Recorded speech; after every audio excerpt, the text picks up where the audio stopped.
We have 4 speakers today, and I'm going to just tell you who they are in the order in which they're going to be speaking. And I'm just going to give you a very brief introduction so you know who everyone is. And then they don't have to introduce themselves, and it keeps the program moving. And as you know, I don't believe in long introductions, because if you want to know a lot about the person, you could have Googled them before you came. So on the side of favoring and supporting the legalization of medical marijuana and cannabis as an industrial product, we have Cathy Jordan and Donnie Clark. Cathy Jordan was diagnosed with ALS in 1986, and that diagnosis normally means death within 3 to 5 years, and I think all of us who've lost dear friends know that. Determined to live, she moved to Florida and began smoking a strain of cannabis that halted the progress of her disease. Ironically, it was grown by Donnie Clark, and it was against the law for him to do that. Almost 30 years later, she's the president of the Florida Cannabis Action Network, advocating for medical cannabis use with neurological diseases such as ALS, MS, Parkinson's, and Alzheimer's. Donnie Clark, back in the day, and a lot of you will remember this, was arrested and convicted for growing marijuana in Manatee County and was facing life in prison when his sentence was commuted in 2001 by President Bill Clinton. Now he is setting his sights on building the first hemp processing plant in Florida to produce an industrial version of cannabis.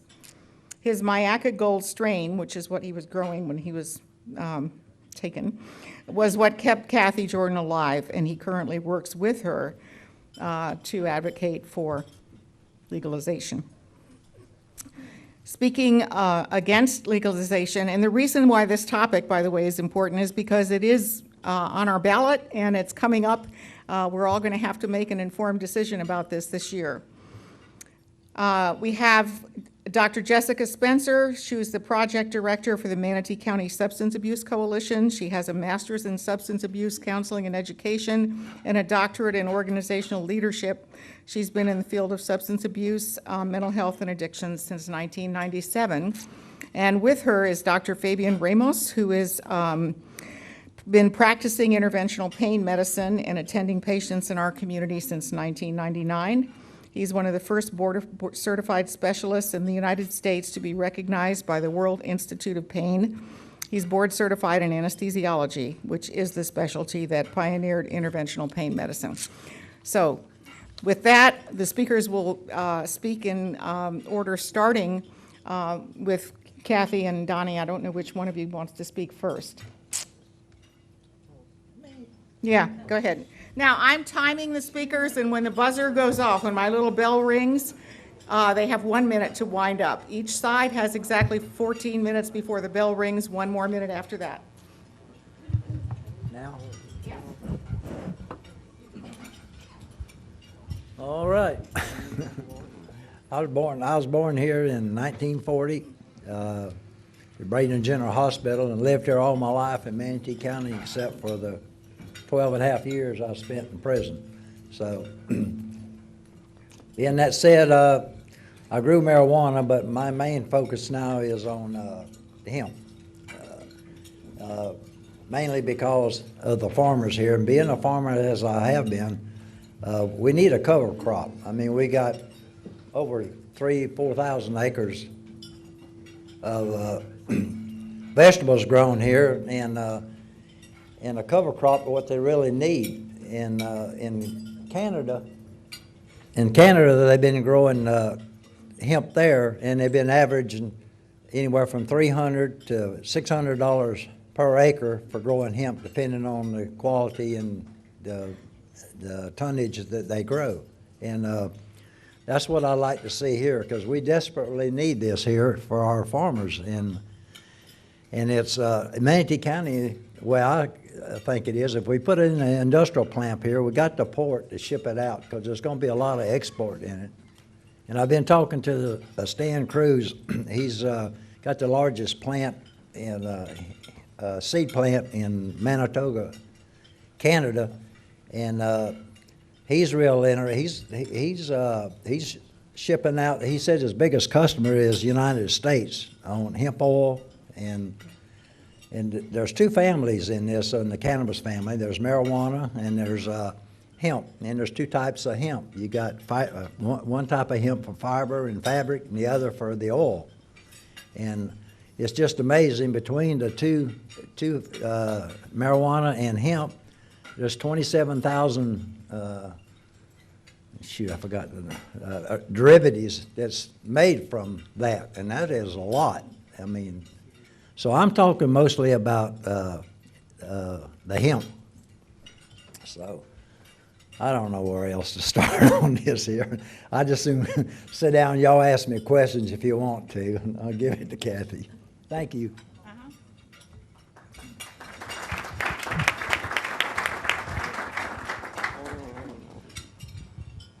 Hello. First off, I am here to improve quality of life, mainly for patients.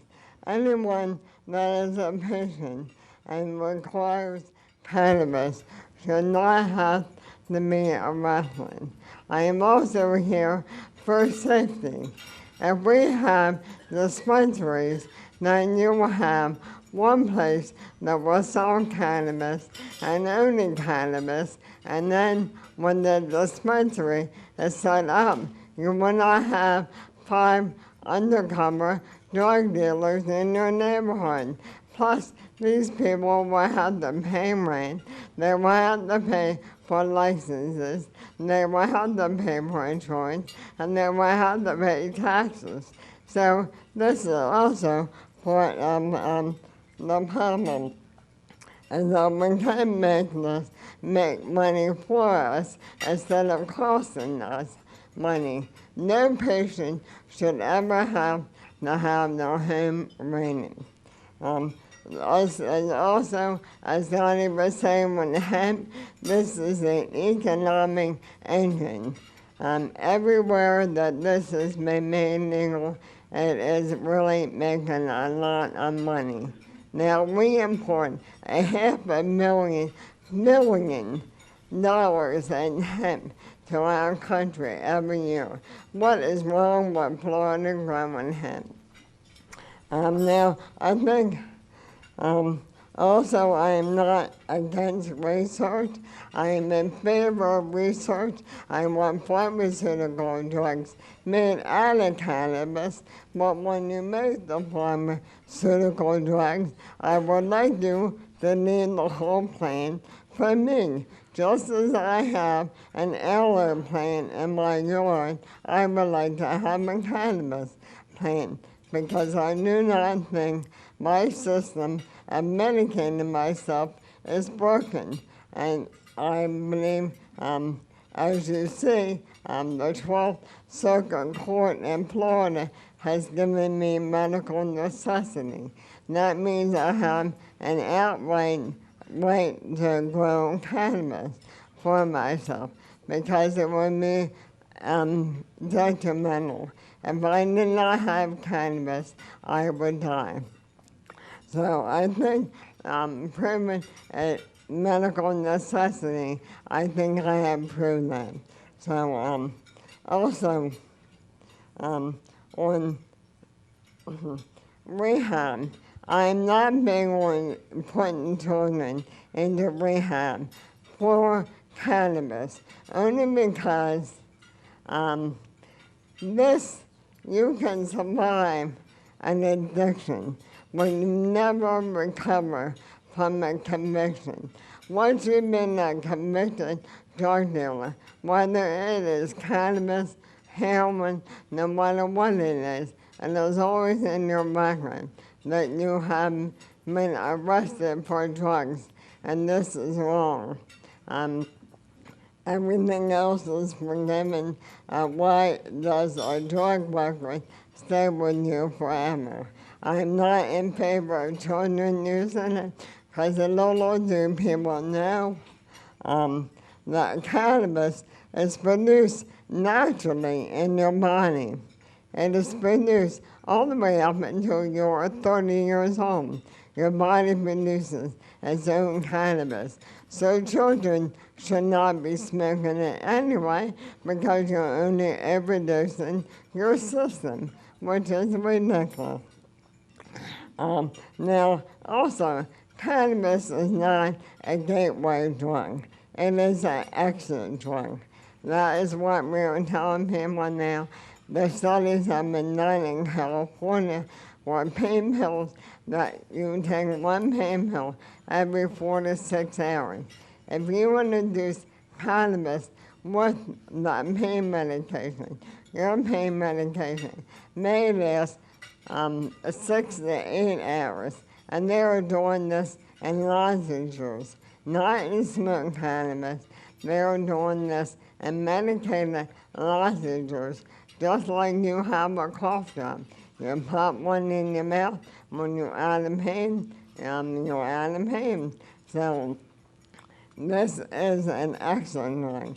It is not, no longer to be considered a gateway drug, only because it has so many more beneficial aspects. And as far as anyone saying about those schools and the kids, my base argument always has been when I meet a patient, the doctor tells the patient, go to the local high school to get marijuana. Now, why is a doctor sending a patient to a high school? Why are they not sending them to dispensaries? Thank you.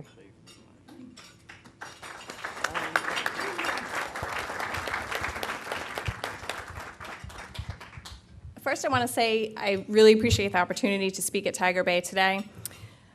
I know it's a tiger, but I read recently this quote: "The truth is like a lion. You don't have to defend it, let it loose, it will defend itself." And it's very important to make a very clear distinction and focus on what's really at stake when we talk about smoked marijuana as medicine. We know that there are compounds in the cannabis plant that have undeniable promise for medical purposes, and no prevention professional I know denies or wants to thwart legitimate efforts in this area. This is not a contest over who is most compassionate. Decades of scientific data tells us that smoking, vaporizing, and ingesting the raw, crude herbal material is not safe. We know it compromises the immune system, increases heart rate, disturbs lung function, and affects long-term cognitive functioning. Regular use may actually increase the risk of psychosis and schizophrenia. Experts have repeatedly said that smoking marijuana is more dangerous than smoking tobacco. It contains 50 to 70% more carcinogens than tobacco smoke, as reported by the American Lung Association. Yet we have newspapers, and sadly including our own, using sensational headlines referencing anecdotal stories, not facts, and some pro-marijuana organizations calling it safe medicine. That's where the confusion and the mixed messages actually begin. Marijuana has great potential to create a critical public health issue. The Substance Abuse Coalition and its members are really concerned for our kids in our community. As professionals, we believe that Smoked Medical Marijuana Initiative, which John Morgan has reportedly spent nearly $3 million on, is ultimately about legalization of marijuana for recreation. And I'll refer you actually to Keith Stroop. He was director of the National Organization for Reform of Marijuana Laws. In 1979, he said, "We will use medical marijuana as a red herring to give marijuana a good name." So that's why if you care about children, you should know that youth perception of harm directly is correlated to adult attitudes. Remember those people that thought prescriptions were safe because a doctor prescribed them? Yet in 2009, we had 7 Floridians a day dying because they didn't understand the harms of opiate abuse. The 2012 Florida Youth Substance Abuse Survey data tells us that 14% of Manatee High School students report past 30-day use, and 29.9% report lifetime use. National data shows that states with legal medical marijuana use have higher youth use rates. 1 out of 6 adolescents that try marijuana will become addicted. That may not sound like a lot unless it's actually your child. Over 84% of Manatee County students admitted for substance abuse treatment reported marijuana as their drug of choice, often in combination with alcohol and prescription drugs. This should be important to all of us since credible research shows that chronic daily marijuana users who start in their teen years lose up to 8 IQ points by the time they're 35. I read that study over and over to try to figure out where, and this just can't be right, and I was pleased but surprised to see that it's true. It's our job to protect our kids. It reminds me of when I was little and the health departments and the CDC, they warned us about lead. Marijuana demonstrates similar negative effects on children's cognition as lead does. Increased access and use by our youth is very concerning. Do we want to do that to our children? Do we want to do that to our upcoming workforce? If you care about Manatee's workforce, you should know that workers that misuse or abuse drugs negatively affect the bottom line of any business, resulting in increased absenteeism, increased tardiness, workplace accidents, workers' comp claims, job turnover, and higher health care costs. Studies have shown that employees who test positive for marijuana have 55% more industrial accidents and 85% more on-the-job injuries. According to the Department of Health and Human Services, employees testing positive for marijuana averaged an absentee rate 75% higher than those that don't use marijuana. Let's also not forget our kids in the workplace. There's over 6,600 companies nationwide that routinely drug test for their employees and their internships. That makes the 14% of our high school students that have smoked in the past 30 days virtually unemployable by a large segment of the workforce. And it's staggering if we think back to those lost IQ points and the small difference between a functioning individual and a disabled individual.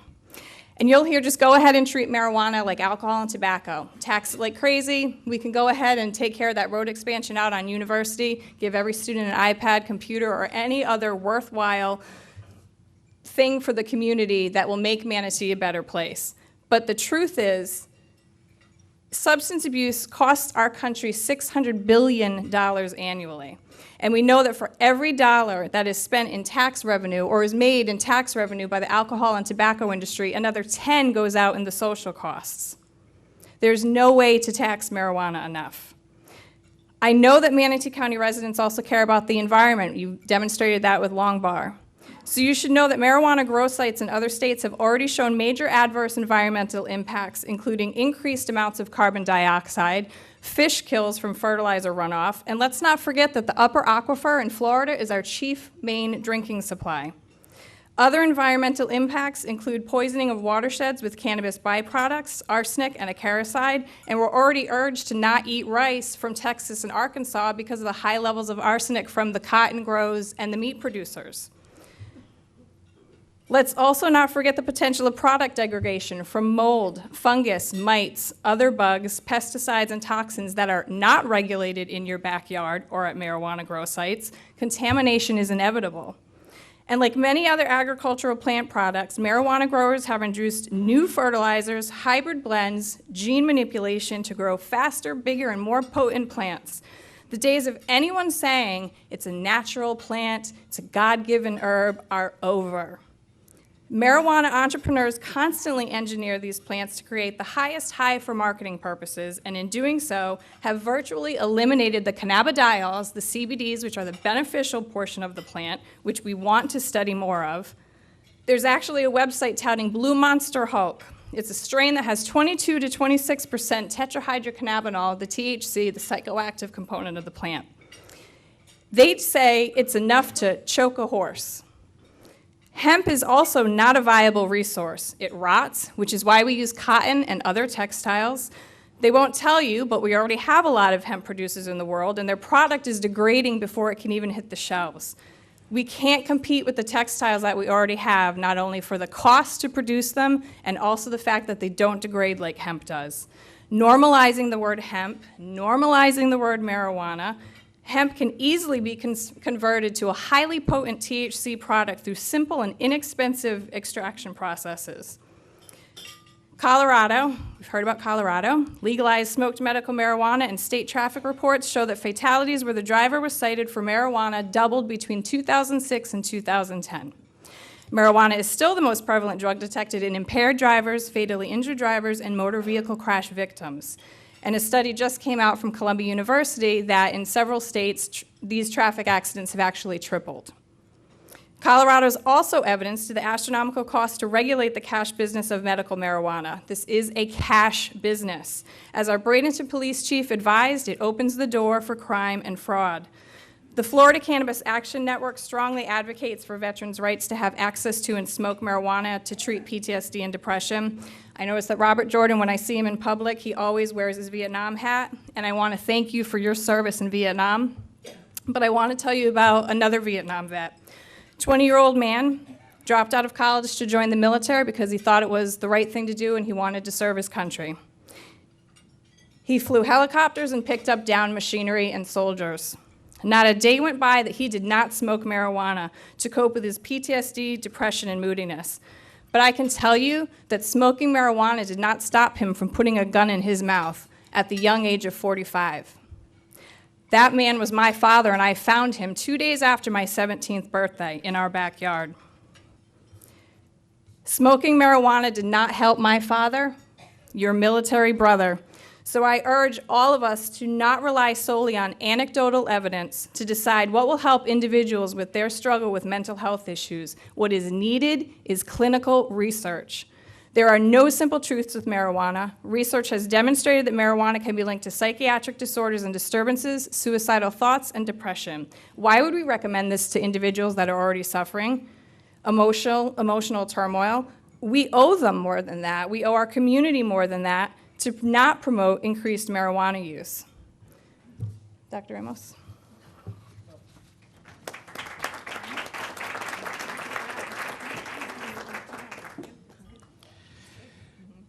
The official position of the Florida Medical Association is against medical marijuana. The official position of the American Society of Addiction Medicine is against legalization for medical marijuana. This position is a result of the 2013 Florida Medical Association annual meeting, where hundreds of doctors from all counties and all specialty debated the issue. Now we have a ballot, and I want to encourage you to read it. Next to the diseases, cancer, HIV, ALS, MS, and terrible debilitating diseases, you must see what comes next. It says, other condition, which a physician, not an MD, not necessarily a DO, believes, unproven. We will not need any proven diseases, believes that it may be beneficial. It starts from Colorado. 3 to 5% only of the card holders of marijuana, medical marijuana, are proven to have these terrible debilitating diseases. The rest is the unproven symptom, such as nausea or pain or other symptoms.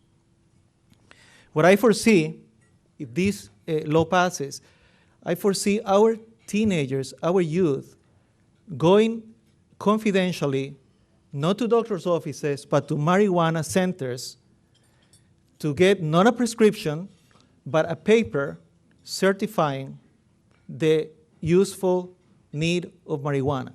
There's no need to be proven. Why do I say that a non-medical physician may possibly, in the near future, be the one issuing these certificates? Is because there's no MD or DO in the ballot. And Florida does have a language to name physicians, for example, naturalist physicians or acupuncturist physicians. Under this legislation, you do not need to have a diagnosed or proven disease. Really, this is an anybody, any age, all can qualify proposition. Because of this inclusive all can qualify non-medical cash dispensing model of operation. This is reminiscent of the pill mills that we had in the past years. This, to me, and to the eyes of the official position, is not primarily a medical marijuana ballot. Doctors welcome science behind marijuana through the application of scientific methods, but oppose this ballot.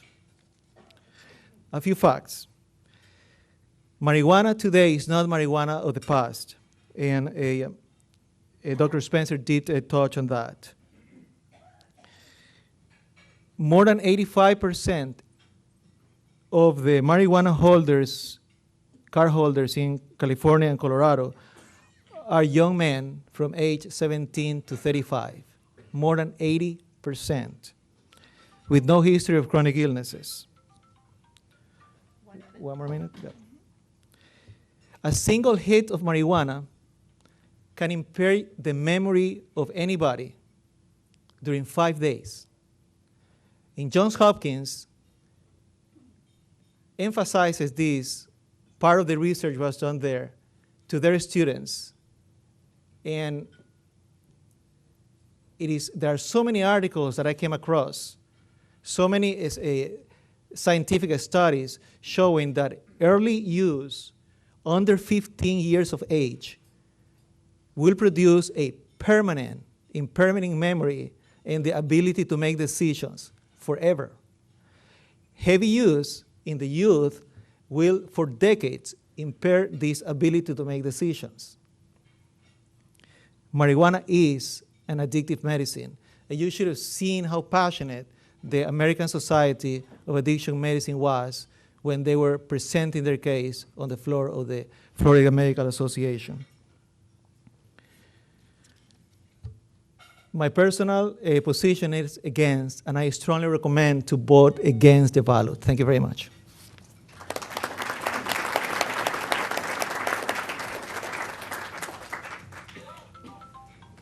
There you go. Yeah, they did a great job with timing. Okay, we open it up to questions. So, anyone want to step up to the mic? Marla Huff with Huff Engineering, and I'm a Tiger Bay member. I was thanking Bob Turner on the way in here for the Bradenton Herald's coverage, because they answered some of the questions no one else has answered. And they said if it were to pass, what type of revenue stream could we expect? And it said $10 billion over 20 years. And then they went on further and answered another question, and that's what would they use it for? And it said for environmental lands, which, you know, some environmental lands is good, but too much is a tax burden. And then I heard one of the speakers, Jessica, speak, and she talked about using it to build roads. So I'm asking for a fact check on actually if it does happen, what can the revenue stream be used for? And who did you want to answer this question? Okay. Anybody that has. So you're talking about hemp now growing? No, I'm talking about marijuana, and Okay. if it's medical marijuana, if it's approved, Okay. if it's taxed, what can the revenue stream be used for the way things are structured to go to Okay. the ballot?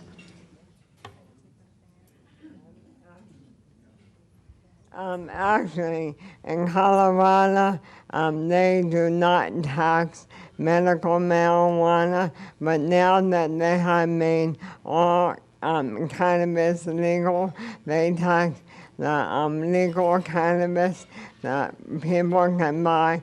They tax at 25%.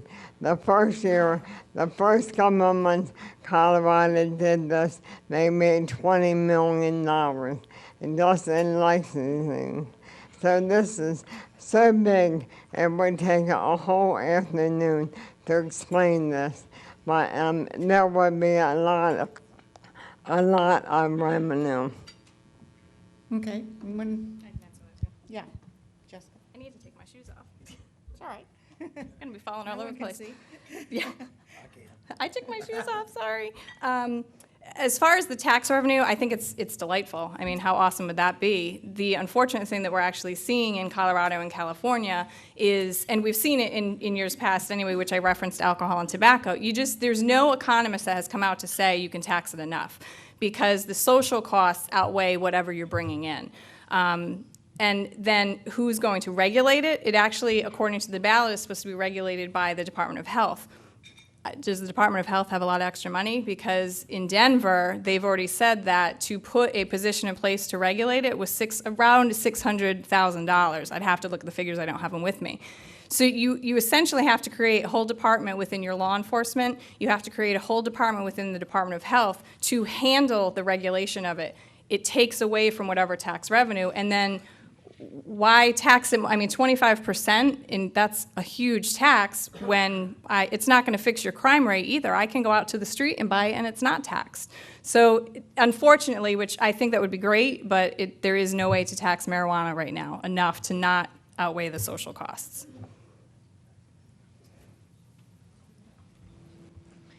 Hi there, my name's Mary Forrestall, and I am a member.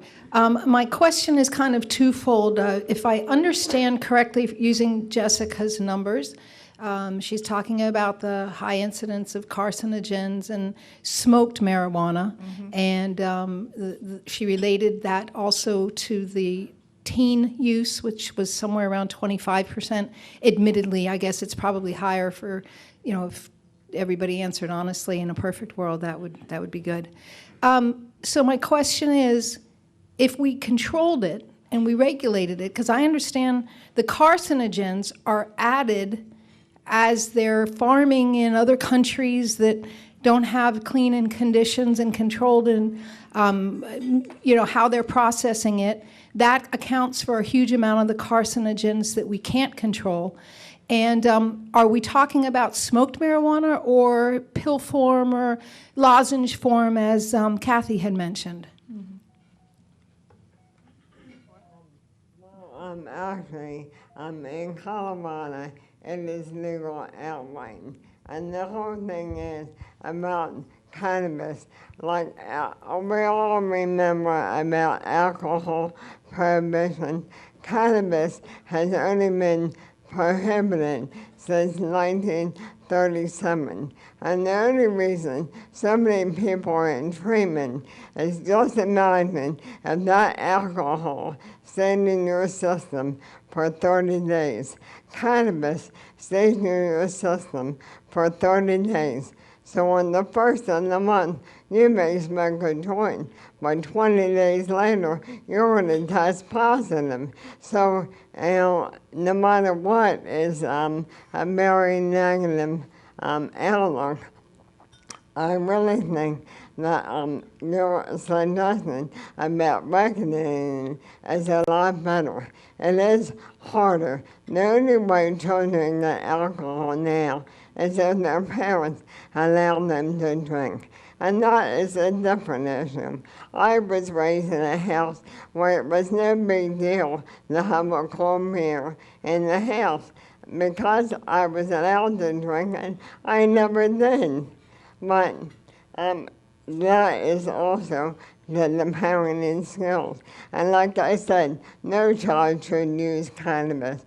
Your body makes its own cannabis up until you're about 25, 30 years old. So children using it are actually overdosing their body. And that was also part of my question, is if we controlled it and there was oversight, wouldn't it follow logic that there would be less use among teenagers? Yeah. And isn't that part of it? Yeah, that's a good question. Did you want to? Yeah, let me take my shoes off again.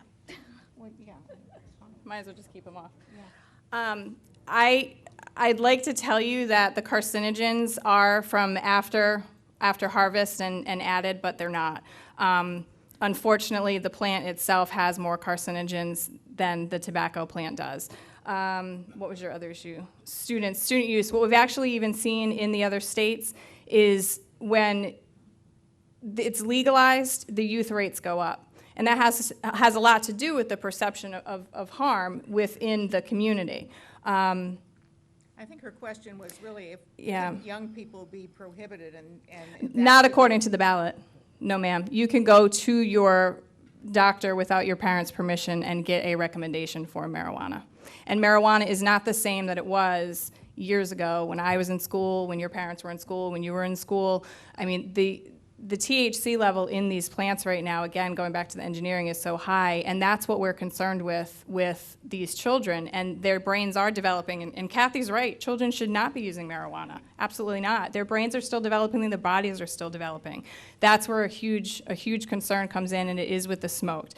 The ingested, the edibles actually too, how they create the oil for that is they put cannabis in a big bin, they put alcohol on it, they light it on fire, and what you're left with is really high concentrated THC oil. So that's another issue for putting it in the edibles.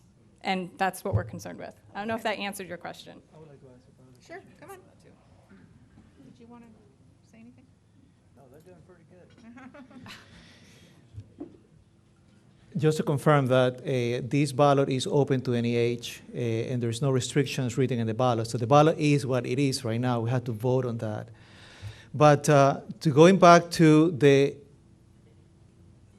selection and the selectivity and the specificity of how medicine sees these problems is exactly the opposite at this ballot.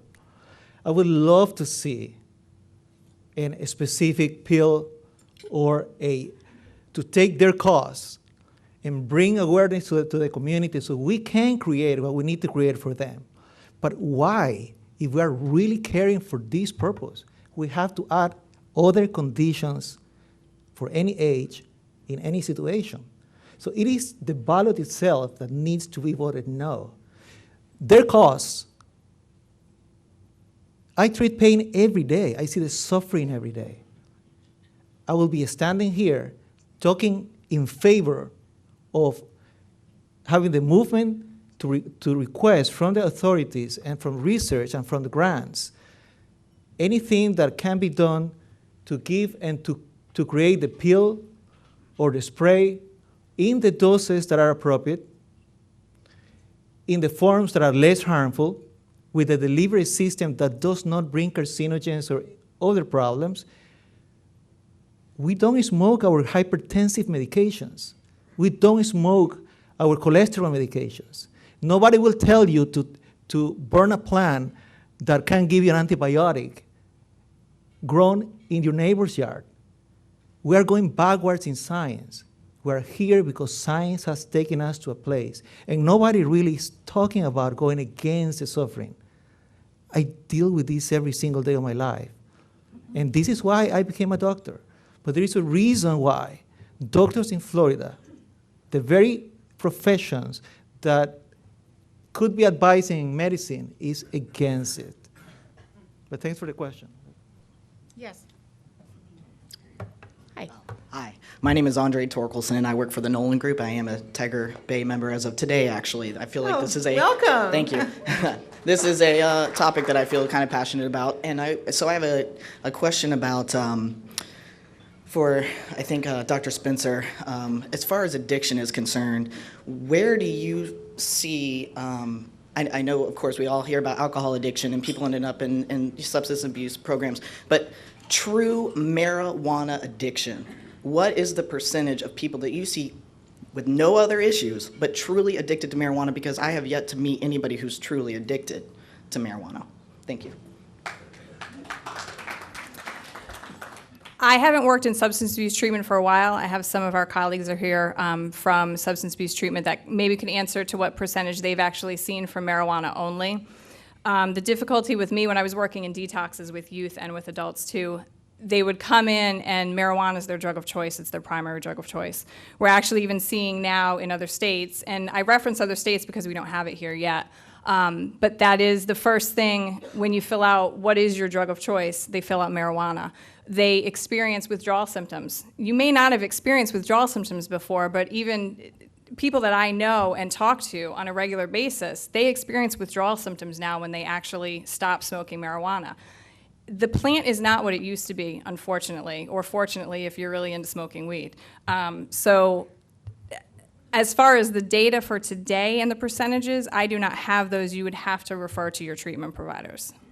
The question, though, is sorry, if that's their drug of choice, maybe that's something they'd like to use regularly. And are they maybe mistaking withdrawal symptoms from just, hey, I'm not feeling as good as I normally do when I'm able to take marijuana? Maybe medically they feel like, I feel better based on depression Absolutely. or PTSD. And so when those symptoms go away, maybe they think it's withdrawal, but maybe what it is, I like to have that. I like the way it makes me feel. I'm just wondering.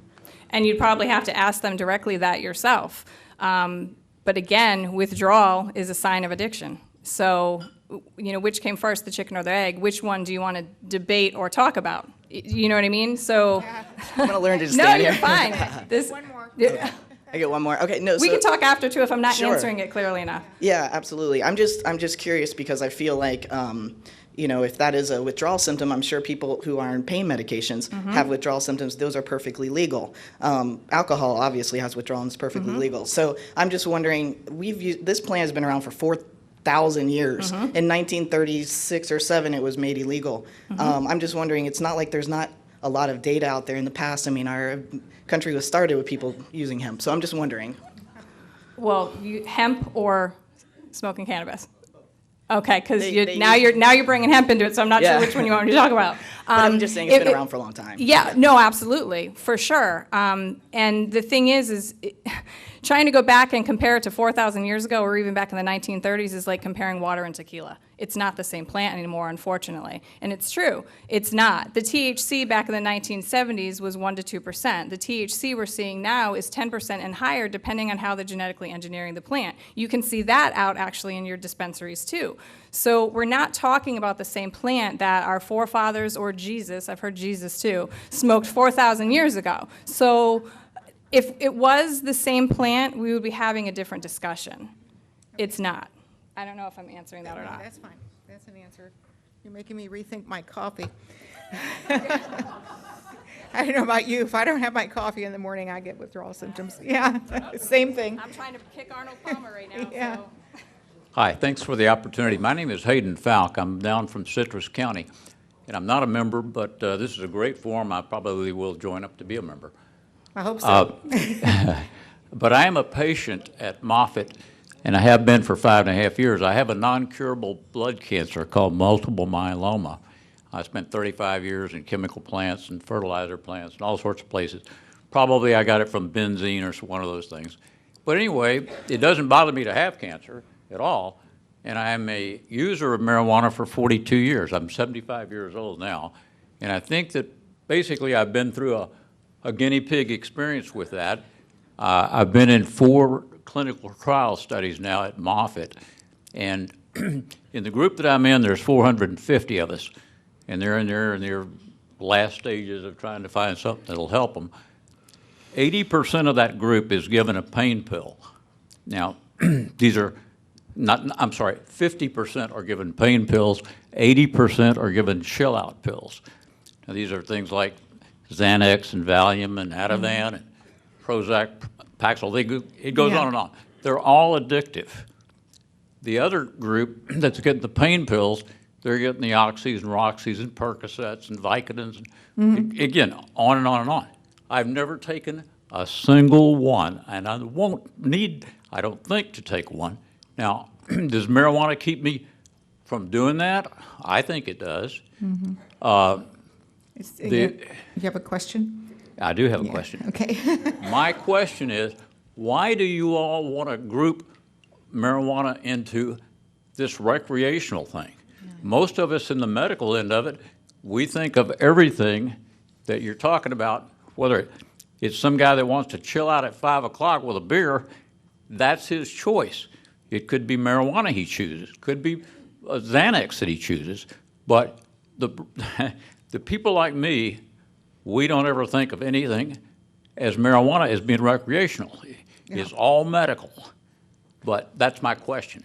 So the question is, why lump it together with recreational use? Why do people want to group it as a recreational drug? It's not. It's a medical drug. Okay.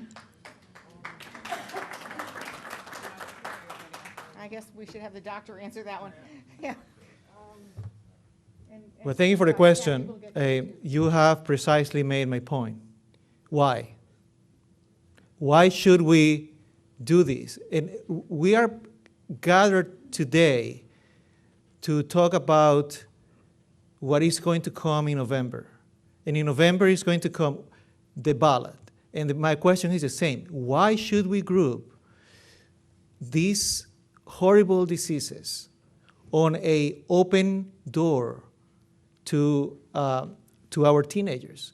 Now, if we're going to have the discussion of the merits of open all doors, that is a different debate.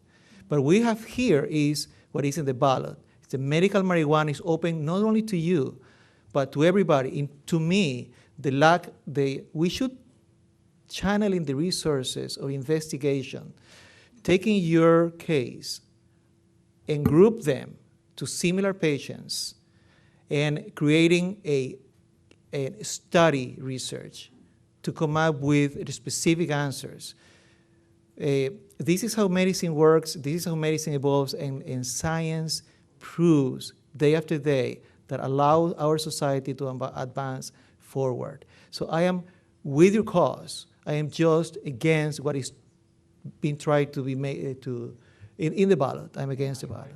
I think when you all talk about it, they've been studying guys that were in North Africa since 1942 or something. There's no consequence. All of you guys come up with this scare stuff. I don't think any of that's right. I started a multi-billion-dollar business on $600. I'm not some hippie. I'm not some stoner or druggie that I've been there. Yeah. I know that some of you in the room, if I ask you to raise your hands on using marijuana, some of you would do it, some of you wouldn't do it. Sir, but, thank you. But for you all to try to scare us, we've been through this. I mean, 70 years they've been scaring us. I'm here to hear these other people speak. Yes, sir. Sure. Thank you. Kathy would like to answer, and then we'll move on. Thank you. Wait.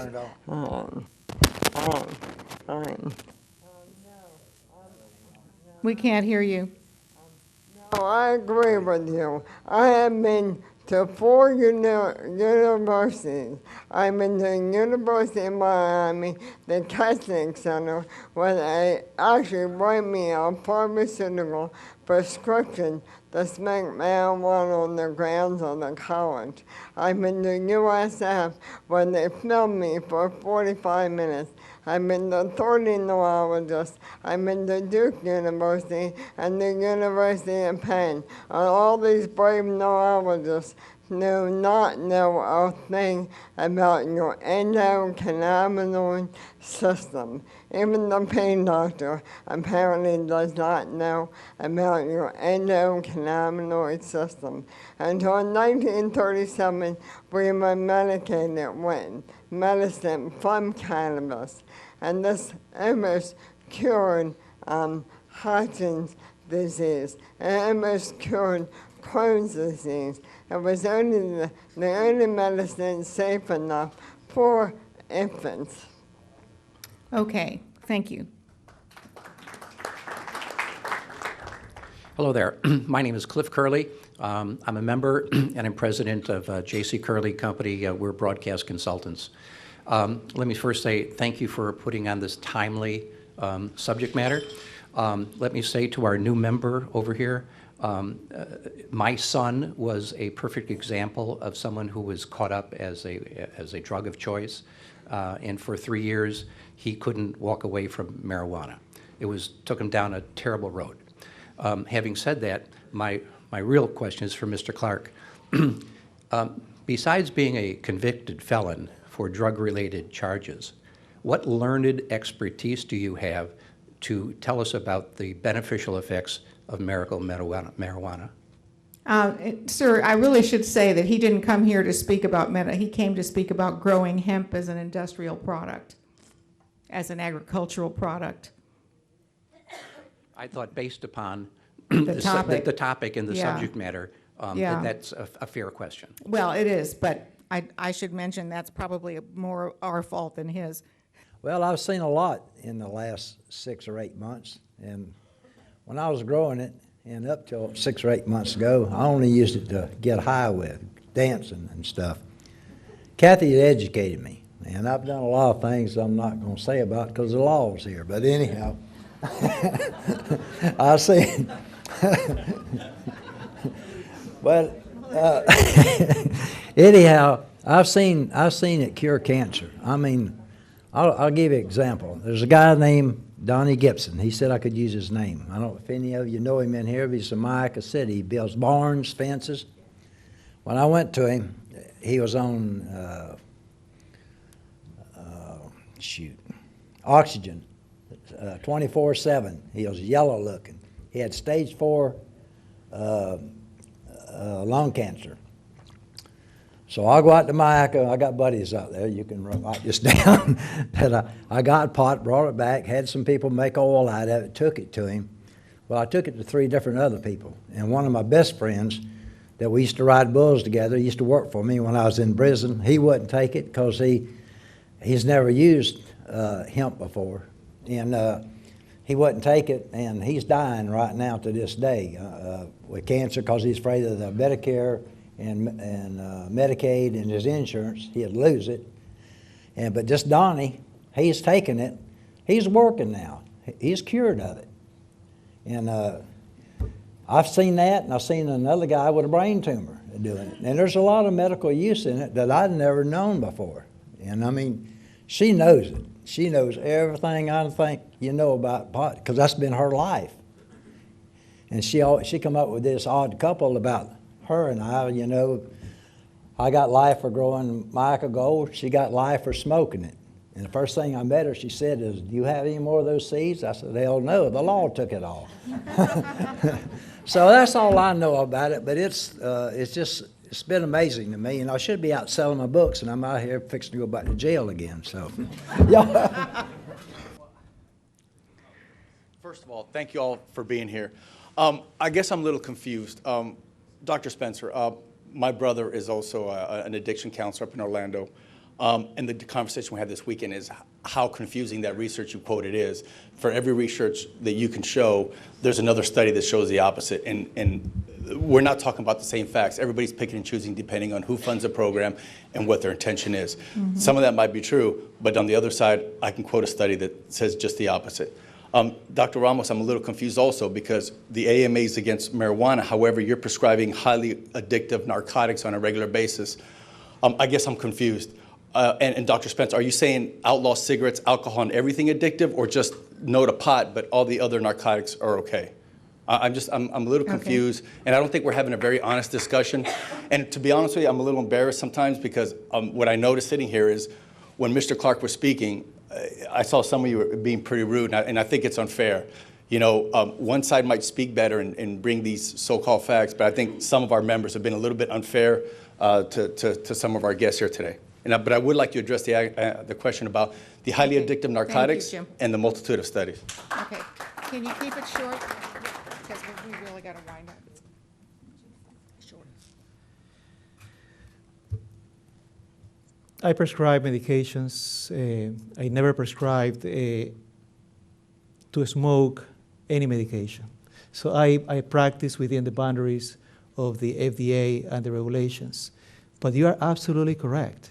These are highly addictive. Absolutely. And we need to, I'm not happy that this addictive medicine exists, but these are regulated. These are dosed properly. When the patient comes, I titrate, I assess. In many patients, the majority of my patients will not have that. Even though they are asking, there are other alternatives of treatment. But you're absolutely right. And your question is well taken. Now, facts are facts. The U.S. Supreme Court just recently had to take a position on this, and they took the recommendation of the FDA. We're learning about this.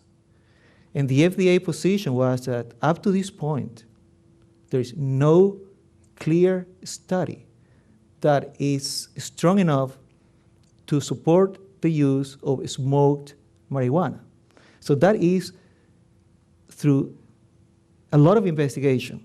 Now, but we are making a lot of progress. We have for DARPA syndrome, epilepsy. We have a beautiful study that is coming up and is in the FDA. So we are, and science is advancing. And this is actually creating awareness. I'm happy to be here, but medical facts actually support our position. Thank you. Thank you. Thank you very much. We will see you next month. And there are some handouts on the back table from our speakers. If anyone wants a handout, go out through that way and to the back table.